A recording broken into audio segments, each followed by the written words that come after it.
সামনেই যাচ্ছি ঘুরতে, তাই গিয়ে হাজির হলাম জুডিওতে কিছু টুকটাক শপিং করতে। ঘুরতে যাব, তার আগে একটু টুকটাক শপিং করব না, তা আবার হয় নাকি? তো আমরা গিয়েছিলাম গড়িয়াহাটের জুডিওটাতে। আমাদের কিন্তু কলকাতার যতগুলো জুডিওর আউটলেটস আছে তার মধ্যে সবথেকে ভালো কালেকশন গড়িয়াহাটের আউটলেটটাতেই লাগে। এখানে কালেকশনের প্রচুর ভ্যারাইটি, মানে ফুটওয়্যার থেকে শুরু করে ক্লোদিং, জুয়েলারি, কোনোটার কিন্তু কোনো অভাব নেই।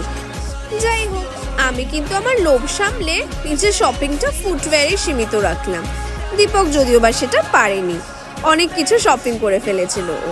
আর আমি বিলিংয়ের সময় এই হ্যান্ড ক্রিমটা নিলাম। এত কম দামে এত ভালো ভালো প্রোডাক্টস কি করে ছাড়ি তোমরাই বলো। যাই হোক, আজকের জন্য টাটা। শপিংয়ের পর চলে গিয়েছিলাম একটা ক্যাফে এক্সপ্লোর করতে, সেই ভিডিওটাও কিন্তু মিস করো না।